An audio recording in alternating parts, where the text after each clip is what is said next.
James Hamilton, known as Stumpy Knobs, is a respected woodworking educator, a true phenomenon, renowned for his inspiring and entertaining videos on tool reviews, woodworking tips, and shop projects.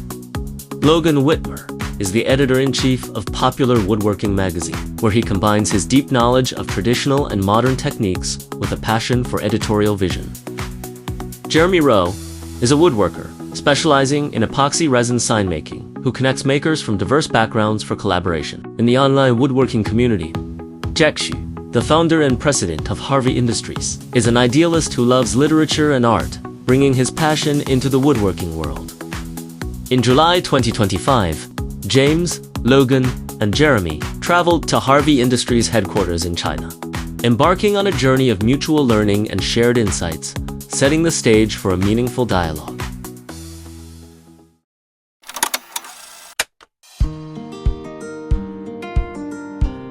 Welcome to Harvey.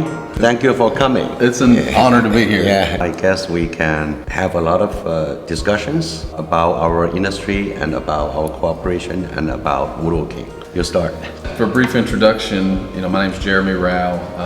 I run the social media and partnership program for Harvey in the U.S. and very honored to be a part of the team, and I'm very proud of everything we've done over these years. Harvey broke the mold of the industry with its direct-to-consumer online sales model, and mostly digital and social media marketing. Yeah. Do you believe that this is still the correct model, and what lessons have we learned? There are reasons why we choose this pattern, go direct. The first reason is, the COVID time. We had no choice. Second one is we tried before about traditional distributions. It didn't work for us.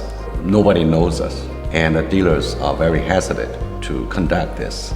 Third reason, I guess, is because of the technology availability, like internet, DTC business model, direct to customers. That is already mature, so we took the advantage to do it. But of course, I still believe that the traditional offline distributions are still has some value. For example, it will give the opportunity for customers to touch, to play with the real product before they purchase. So we have to have more trust. Yeah, exactly. So that's why our marketing and branding is so important. I would say is expression.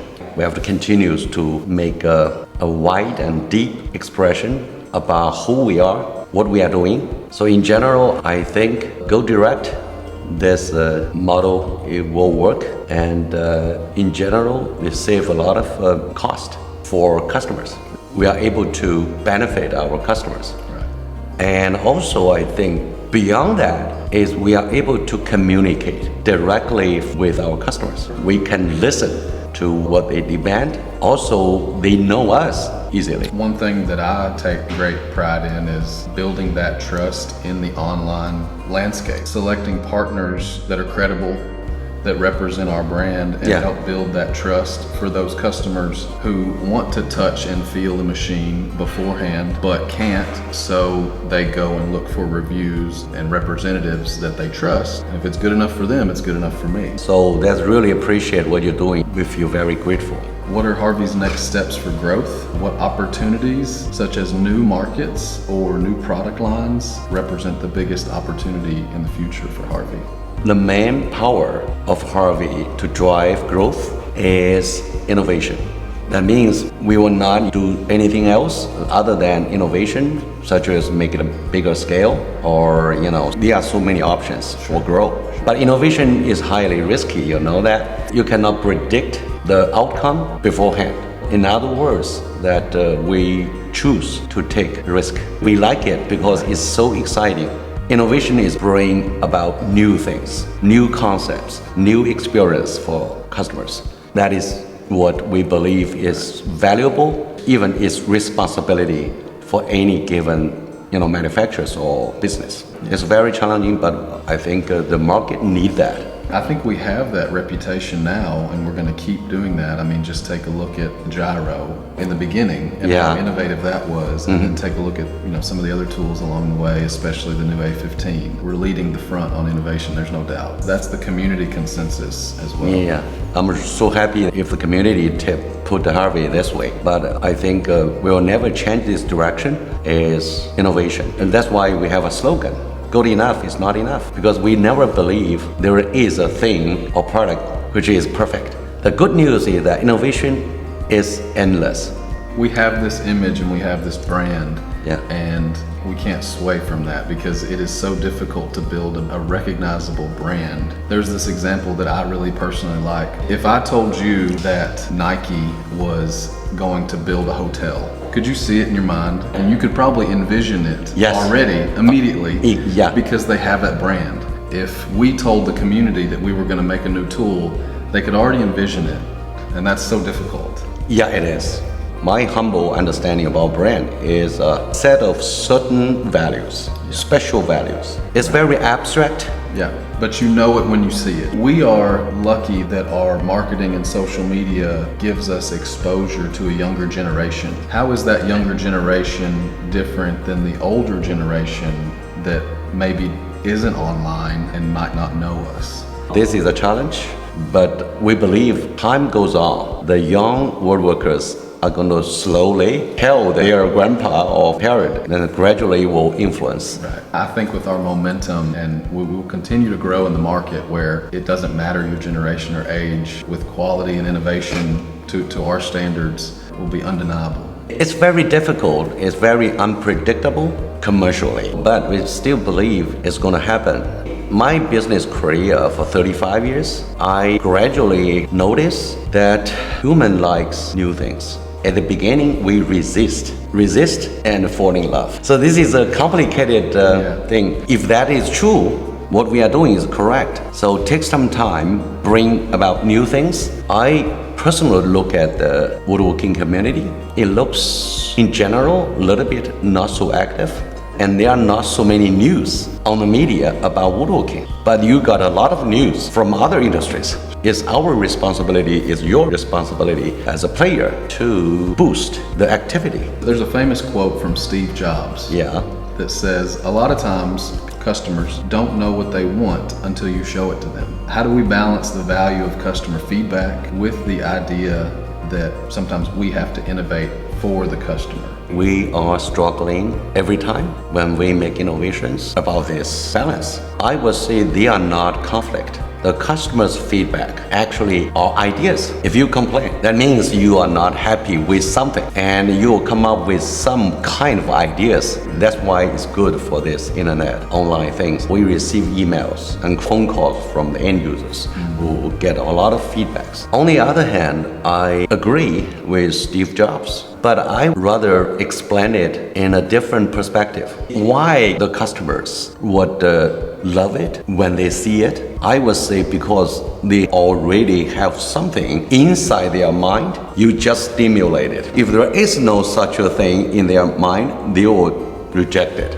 I think with that particular example was with cell phones. Cell phones evolved from numbers only to keyboards, and the iPhone was the first fully touch screen. And everybody said, where's the keyboard? But now look at phones. It is responsibility for manufacturer or provider to provide something you believe is good for customers. And the chance of success is less than 1%. Yeah. But still we keep doing that because there is no formula that guarantee you are correct.